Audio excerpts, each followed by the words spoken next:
Assalamualaikum warahmatullahi wabarakatuh.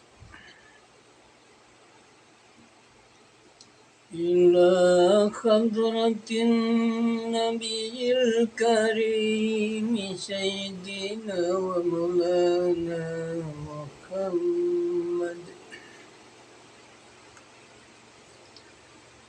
صلوات الله وسلامه وبركاته عليه وآله إلى يوم الدين. آمين بالفاتحة. أعوذ بالله من الشيطان الرجيم. بسم الله الرحمن الرحيم. الحمد لله رب العالمين الرحمن الرحيم مالك يوم الدين. إياك نعبد وإياك نستعين.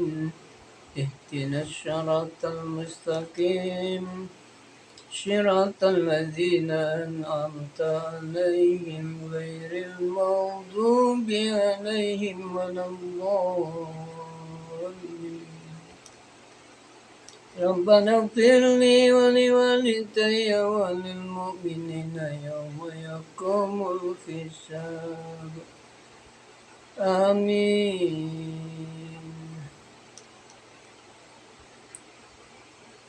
قال المؤلف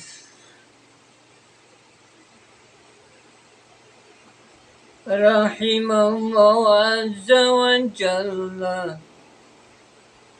ونفع به وبعلومه في الدارين. آمين آمين آمين بحق الفاتحة. أعوذ بالله من الشيطان الرجيم. بسم الله الرحمن الرحيم.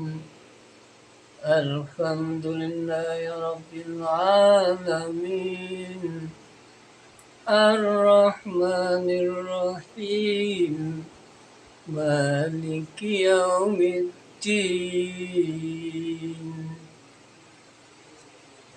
إياك نعبد وإياك نستعين. اهدنا الصراط المستقيم صراط الذين أنعمت عليهم غير المغضوب عليهم ولا الضالين. ربنا اغفر لي ولوالدي وللمؤمنين يوم يقوم الحساب.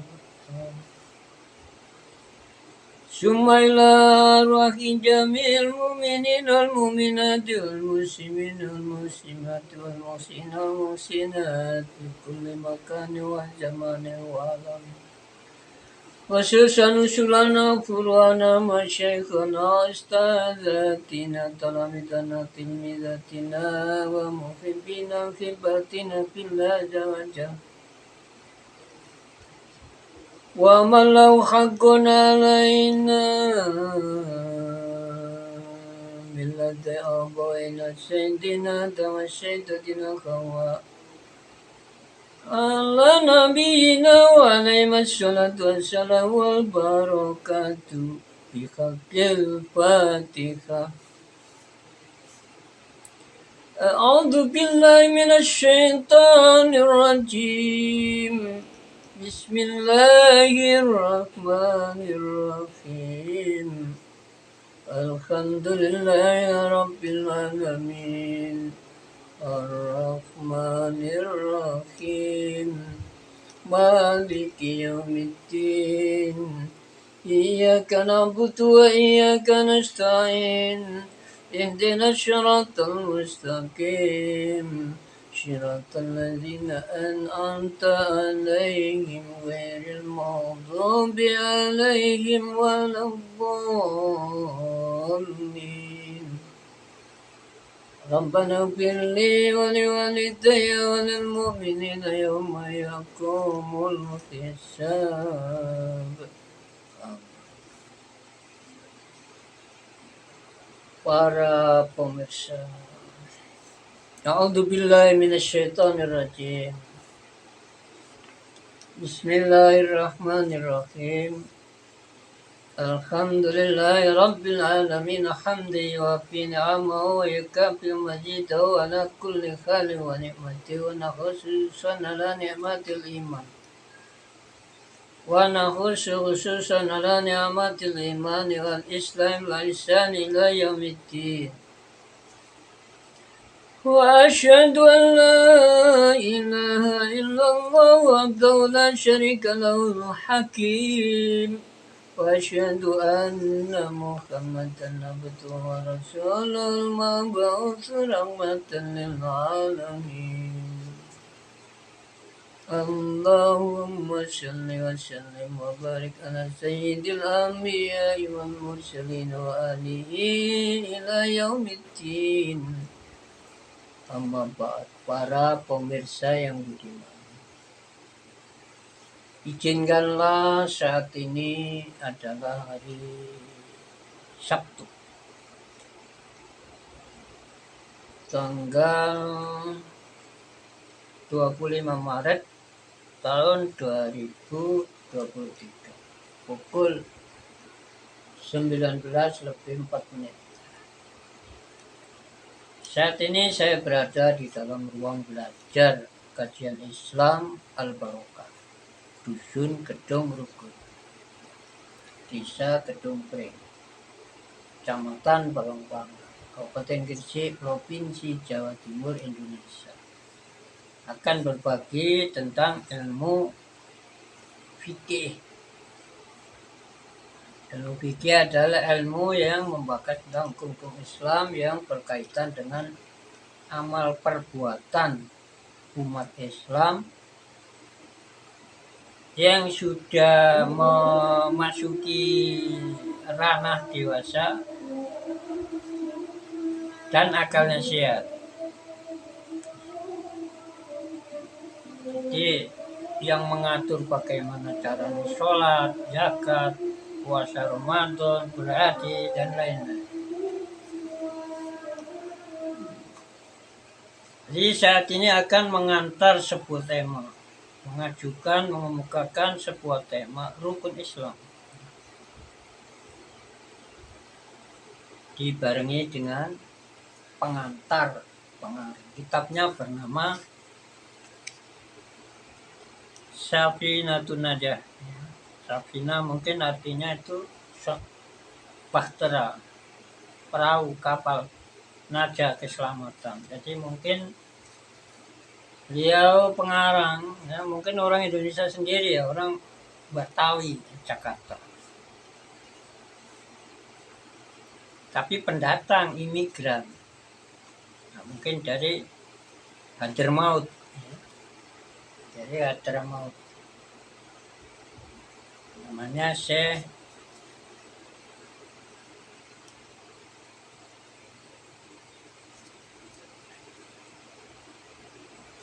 Syekh Sumer, ya.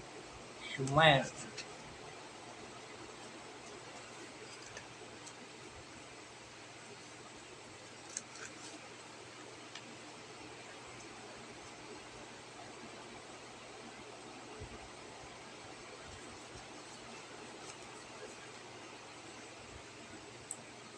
Jadi pengantarnya plus rukun Islam saja.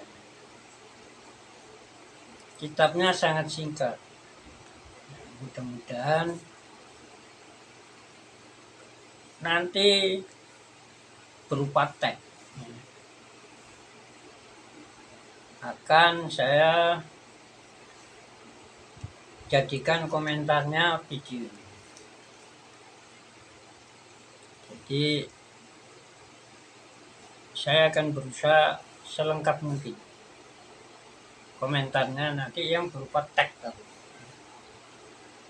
Nah, sekarang saya baca apa adanya kitab ini. Saya tidak akan mengurangi menambah. karena saya belajar membaca kitab Safinatun Najah, maka tidak akan saya tambahi apa isinya supaya tidak bohong. Jadi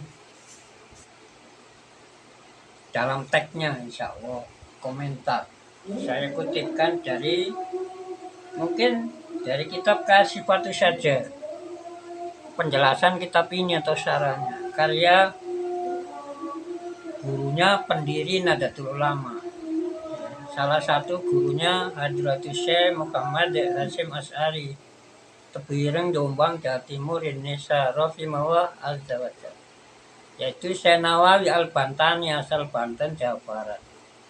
Konon beliau adalah salah satu wong alim di tanah Hijaz yang ditokohkan oleh tidak hanya masyarakat tapi ulama.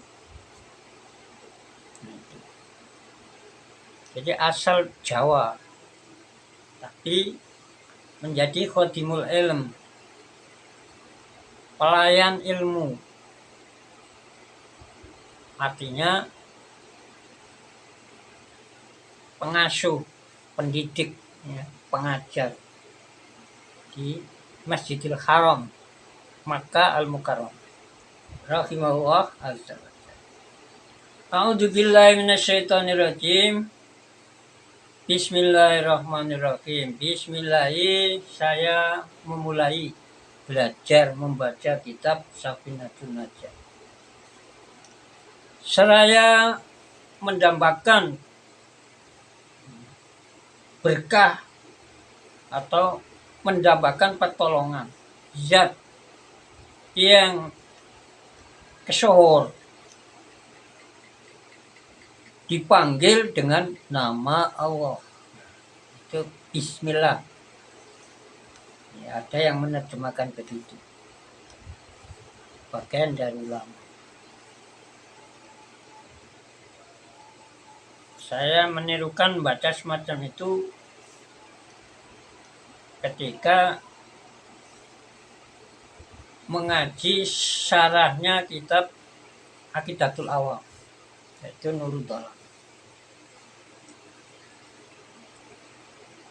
Itu ya Syekh Muhammad Nawawi bin Umar Al-Bantani asal Banten yang memberikan penjelasan terhadap kitab Aqidatul Awam. Juga kitab Safinatun Najah ini ada syarahnya di sini masih baru.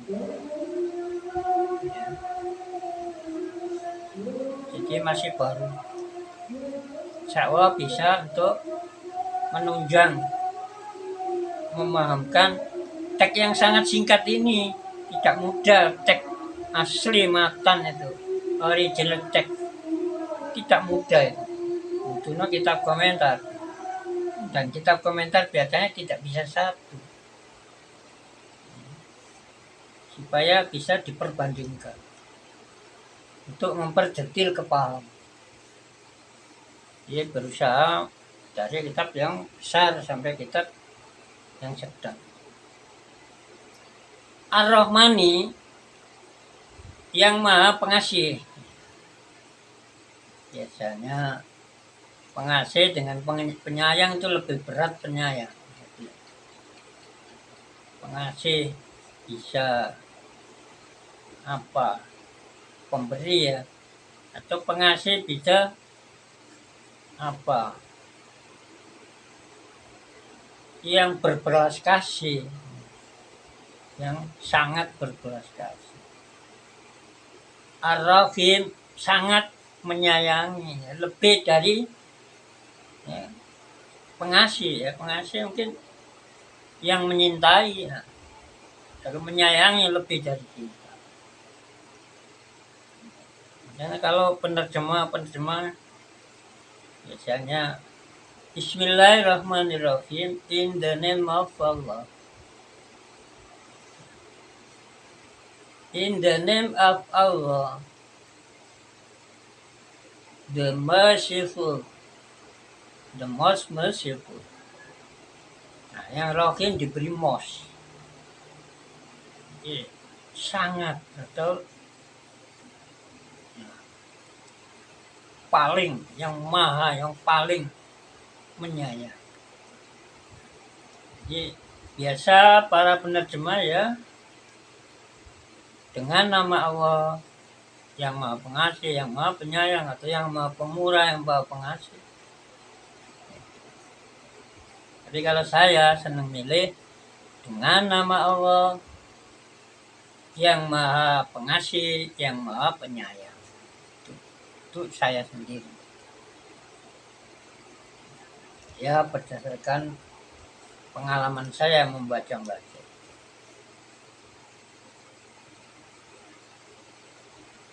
Jadi walaupun Ar-Rahim itu lebih dalam cintanya.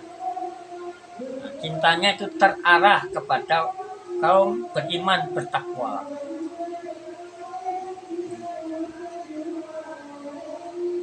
Melebihi ya, cintanya kepada yang lain. Beda kalau rahmat yang disebut Ar-Rahman itu. Mereka beriman atau tidak diberi saja. Al-Hamdu adapun seluruh puji 4 macam. Pujian Allah kepada Allah. Pujian Allah kepada makhluknya. Pujian Allah, pujian makhluk kepada Allah. Yang keempat, pujian makhluk kepada sesama makhluk. Jadi pujian 4 adalah lillahi, semuanya milik Allah Ta'ala. Kalau Allah Ta'ala memuji kepada Allah Ta'ala ya banyak ya. Misalnya Alhamdulillahirabbil alamin. Segala puji adalah bagi Allah. Itu Allah Ta'ala sendiri dalam surah Al-Fatihah. Itu contohnya Allah memuji kepada Allah sendiri. A'udzubillahi minasyaitonir rajim. Subhanalladzi asra bi 'abdihi lailan minal masjidil haram. Al-ayat surat Al-Kahfi. Maha suci Allah. Allah di Tuhan, asra yang memperjalankan malam. Tuhan tadi, Allah di abdi terhadap hambanya. Itu perjalanan Isra Mi'raj. Itu pujian Allah Ta'ala kepada Allah Ta'ala. Pujian Allah Ta'ala kepada makhluk. Ketika Nabi Muhammad SAW berkali nanti dihujat oleh orang-orang yang belum beriman. Ya dibilang gila atau apa. Dijawab oleh Allah Ta'ala. A'udzubillahi minasyaitonir rajim. Bismillah. Saya ini ingatkan saja, tidak bawa Al-Quran Al-Karim. Jadi wa innaka la'ala khuluqin adzim. Sesungguhnya kamu Muhammad adalah berpijak pada budi-pekerti yang luhur. Wa innaka la'ala khuluqin adzim. Itu pujian Allah Ta'ala pada makhluk.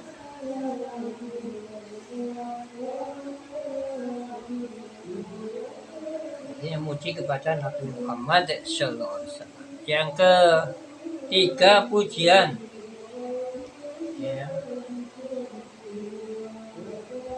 makhluk kepada Allah Ta'ala. Di dalam surat apa gitu? Jadi Nabi Isa memuji kepada Nabi Muhammad. Ada lagi pujian sesama makhluk. 4 macam. sama saja muji Allah Ta'ala. Nah, karena semua itu bisa melakukan kebaikan atas pertolongan Allah Ta'ala. Rabbil alamina, ya. Alhamdulillah, adapun segala puji adalah lillahi bagi Allah Rabbil alamina, sebagai penguasa alam semesta, pengatur atau penguasa. Wabi, dan kepada Allah nasta'in kita mohon pertolongan ala umurid dunia, atas urusan-urusan dunia wadini dan urusan agama.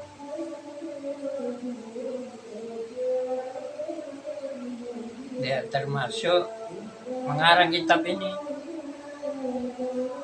minta pertolongan kepada Allah Ta'ala dengan pengantar semacam itu, maksudnya ya sambil berdoa semoga kitab ini bisa diselesaikan. Wassalat, dan mudah-mudahan memberikan rahmat beserta takdir.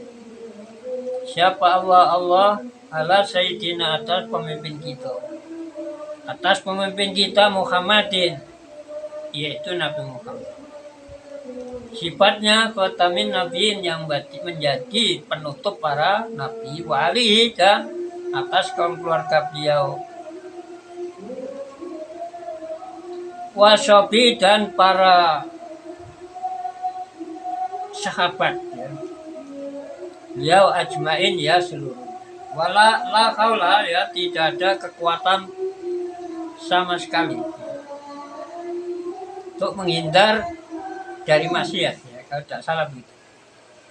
Kalau dalam kitab Siratul Talibin saya pernah baca, pengertiannya terjemahannya la haula.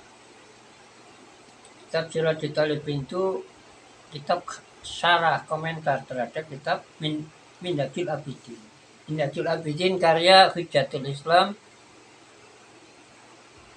Imam Muhammad bin Muhammad Al-Ghazali rahimahullah, diberi komentar syarah dengan Syekh Ihsan Jampes, Kediri, Jawa Timur, Indonesia.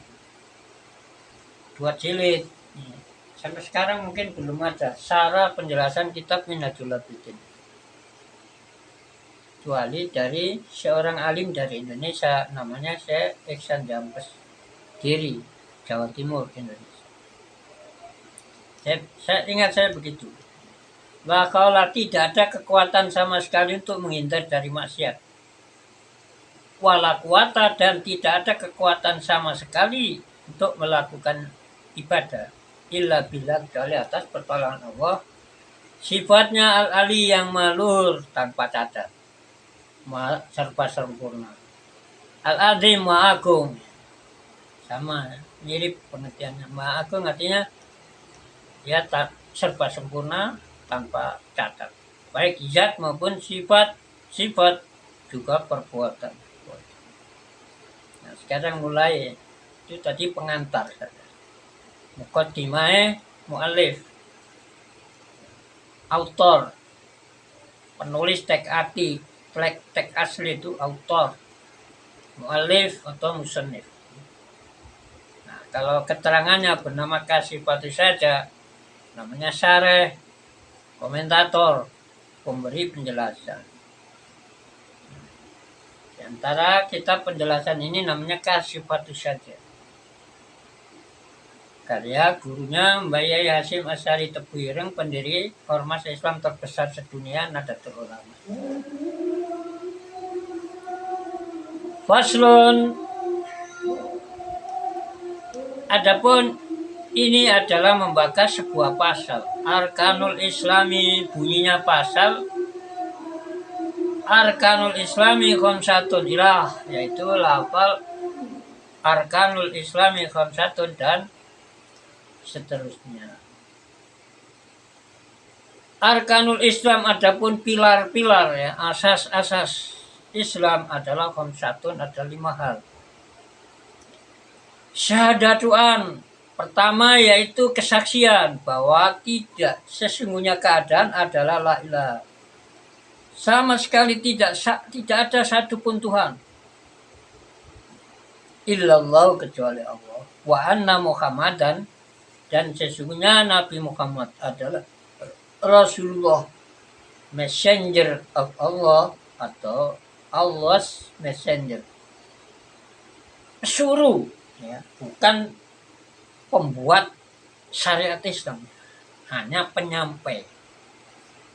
Karena Rasul itu hanya menyampaikan, memberikan siapa yang mukmin, mau iman, mau takwa, nanti diberi surga dan isinya.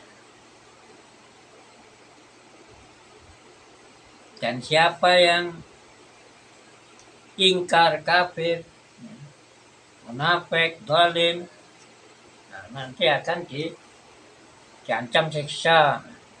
Itu tugasnya Rasul, menyampaikan. Tidak bisa Rasul membuat publik menurut, tidak bisa. Yang menjadikan menurut itu karena mendapat taufik dari Allah. Jadi kemampuan taat kepada Allah Ta'ala itu namanya taufik. Nah, itu karena diciptakan. Nah, itu namanya rahmat. Ya, rahmat itu tadi. Kemauan baik Allah. Rahmat. Good willing of God. Kemauan baik Allah itu rahmat. Jadi kita dijadikan umat Islam, nah, karena kita mendapatkan rahmat. Jangan salah paham. Walaupun kita miskin harta, miskin macam-macam lah. Tapi ketika kita itu memeluk agama Islam, nah kita itu disayangi oleh Allah Ta'ala. Jangan kecewa. Harus bersyukur. Jadi harus disyukuri. Diberi apa saja itu diperalat untuk memperkuat iman dan keislaman. Jadi harus pertama kesaksian itu satu paket. Tidak boleh kesaksian tentang ketuhanan saja, tapi kerasulan. Jadi harus mengakui dengan sepenuh hati, namanya kesaksian. Yang bersaksi ini bukan mata, tapi disebut saksi, seolah-olah melihat dengan mata kepala. Ini karena dibutuhkan kesaksian itu. Tidak boleh ngambang sama sekali. Harus membenarkan sepenuh hati. Namanya saksi. Yang melihat itu hati. Yang membenarkan hati lah yang menyaksikan. Asyhadu. Ya. Syahadatu'an, kesaksian bahwa sesungguhnya keadaan adalah la ilaha, sama sekali tidak ada Tuhan. Apapun disebut Tuhan, bukan Tuhan. Kalau selain Allah. Bukan Tuhan. Tidak boleh ragu ini keyakinan. Wa anna Muhammad Rasulullah, dan sesungguhnya Muhammad adalah Rasulullah, messenger of Allah. Allah's messenger, Rasulullah. Wa iqamus sholat, dan penegakan sholat. Kalau mengamalkan sekali ya belum menegakkan. Menegakkan ya setiap waktunya. Kerjakan dengan memenuhi hak sholat. Jadi mulai syarat wajib sholat harus ngerti. Orang Islam syaratnya diwajibkan, dan kalau tidak Islam tidak sah. Jadi, beragama Islam sudah dewasa. Dewasa usia berarti usia sudah 15. Kalau dewasa situasi umurnya 9. Kalau pria sudah pernah ejakulasi, keluar air sperma. Kalau wanita sudah pernah menstruasi atau keluar darah haid dan usianya sudah 9 tahun. Lelakinya ya gitu, minimal 9 tahun. Jadi kalau sebelum umur 9 tahun itu sakit, ya. Menurut ahli fikih sakit, alat vitalnya sakit, entah istihadah, entah apa namanya penyakitnya. Lain dengan kalau sudah umur 9, memang itu sudah menjadi budaya kaum Hawa. Nah, itu syaratnya, syarat wajib namanya. Itu mukallaf. Mukallaf yaitu muslim muslimah yang akil, yang sudah dewasa ya, balighah, akil, akalnya sehat, akilah, wanita ya juga pasti. Nanti ada syarat sah ya, syarat sah. Ada ruku, ada hal yang membatalkan sholat, dan ada hal yang disebut ya, sunan hayat, ada yang sunan tabaat.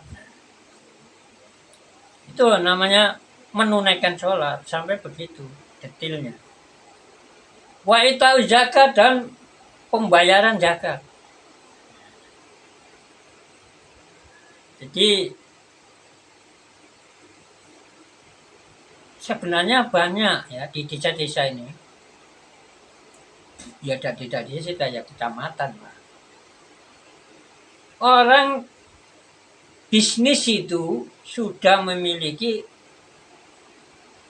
modal sampai 3 miliar.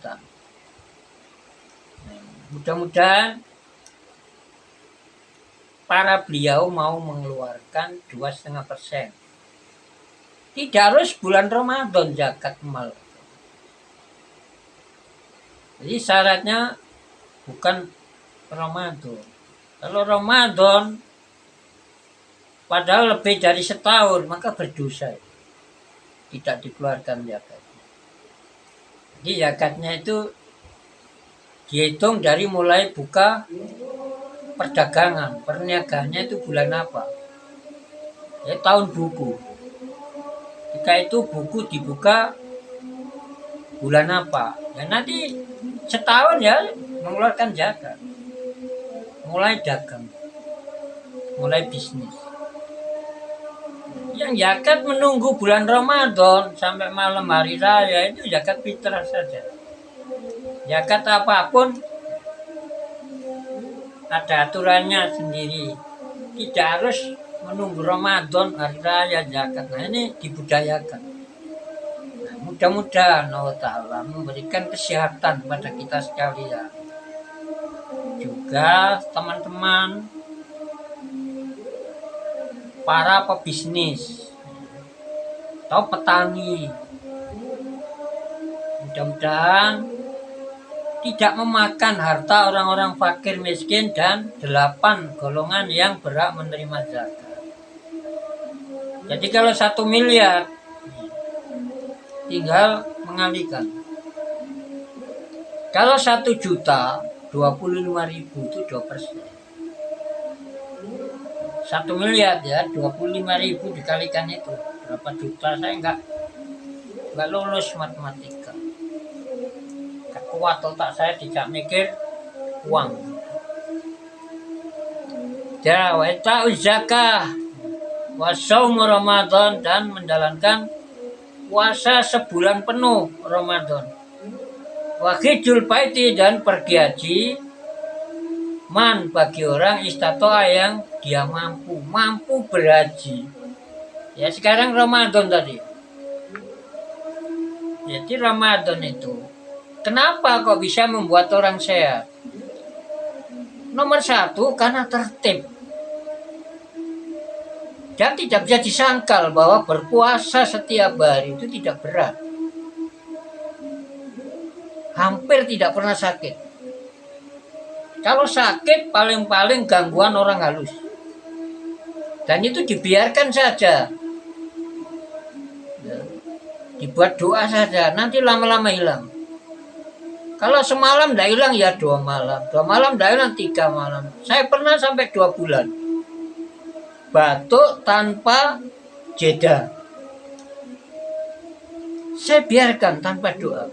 Oh hanya doa saja, tanpa obat. Tidak pernah berobat saya.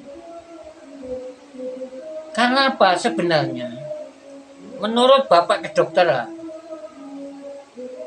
Master Hippocrates dari Yunani yang hidup ya sekitar abad 5 tahun 400 lebih lah sampai tahun 300 lebih. Itu hidupnya orang yang dijuluk oleh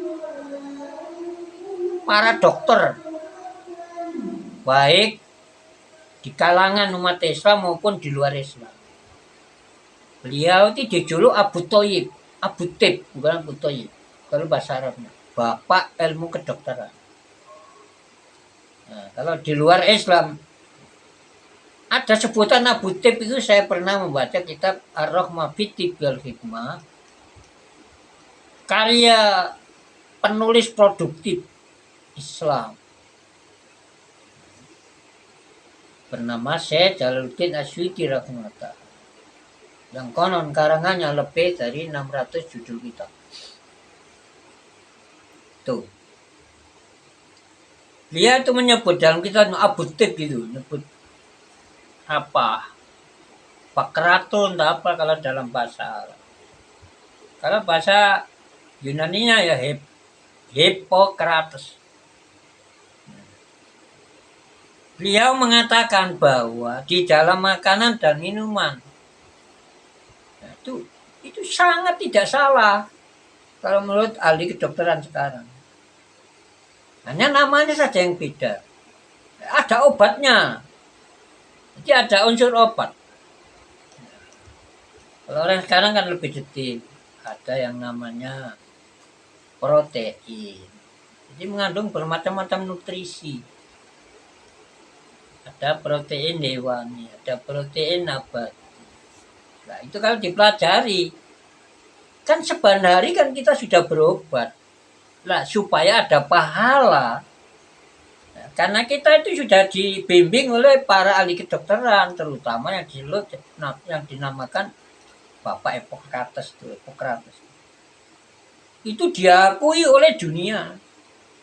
Jadi kalau kita misalnya menamakan bahwa ya tanaman-tanaman herbal, nah ini ada khasiatnya, memang begitu.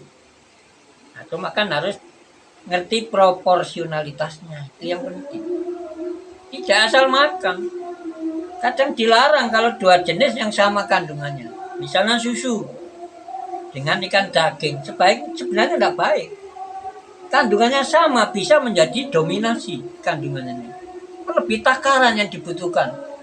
Jadi tidak proporsionalitas, tidak bisa proporsional. Merasa sakit tubuhnya. Dan rasa sakit dalam tubuh karena terjadinya dominasi di antara cairan badannya itu 4. Darah, lendir, empedu kuning, cairan empedu kuning, empedu hitam. Itu timbul rasa sakit. Dan itu semua dihasilkan dari minuman ya, dan apa yang tumbuh di atas bumi, tanaman. Tinggal ngatur itu. Makanya menurut ulama fikih, berobat itu hukumnya sunnah. Karena itu ketika makan, minum, di samping ya, berdoa juga ada pahalanya. Juga kita niatkan, ya Allah, saya makan minum ini, saya niatkan untuk berobat. Gak usah saya ke dokter, tidak pernah. Ya kalau apa, menyenggok orang sakit saja dan gak ngerti apa-apa, tanya-tanya karena gak pernah berobat. 35 tahun gak pernah makan obat. Kalau sakit, paling gangguan sakit wong halus. Yang mengatakan gangguan wong halus itu saya lupa kitabnya. Syekh Jalaluddin Asyuti, segala penyakit itu Allah yang mentakdirkan, tapi gangguan orang halus. Makanya dengan a'udzubillahi minasyaitonirrajim sembuh. Sakit apa yang tidak bisa diobati? Karena saya ngajak jangan sedikit-sedikit berobat. Di dalam makanan minuman kita itu mengandung apa yang namanya lengkuas, merica, semua itu ada obatnya. Bawang merah, bawang putih, ya. Apa sayur gobis, apa saja lah ada, buahnya alpukat, ya. Apa saja ada obatnya. Tuh. Nah, jadi karena makannya teratur, berbukanya biasanya maghrib ketika perut sudah kosong, dan sahurnya menjelang subuh ketika perutnya kosong. Menurut para kedokteran, ya, ahli medis klasik, ya, bahwa sumbernya penyakit itu menumpuk makanan, perutnya belum lapar diisi, dan kekenyangan. Jadi yang baik itu makan ketika lapar, yaitu orang berpuasa. Disitulah rahasianya puasa sehat itu. Teratur pencernaan makanan kerjanya, disiplin, rutin, dan kalau bisa akan lapar dihentikan. Tidak akan kenyang dihentikan, tidak sampai kenyang. Kalau terpaksa makan sampai kenyang, maka dibagi 3 itu. Minuman sepertiga, makanan sepertiga, ruangan untuk udara sepertiga, supaya bisa bernafas. Dan sekarang pergi haji bagi yang mampu ke sana, ya. Untuk berhaji itu mampu ya, ada bekalnya, ada biayanya sudah diselesaikan, tinggal kesehatannya dan perjalanannya aman apa tidak.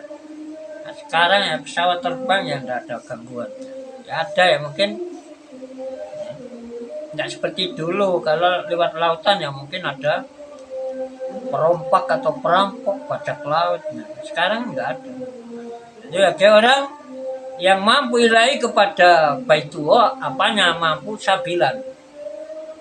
Jadi transportasinya nggak ada hambatan, kesehatannya ya quite nice, ya, good. Nah, terus biayanya sudah dilunasi. Nah, saya kira itu sudah cukup. 42 menit.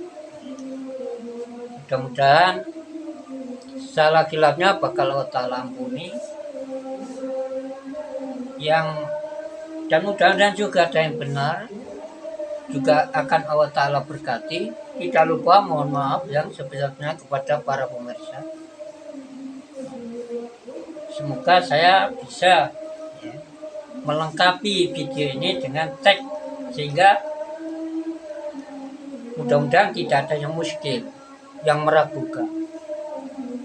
Jadi akan saya tulis sampai sumber-sumbernya, ya, masdar bahasa Arabnya atau marji' ma'khud, bahasa Inggrisnya source,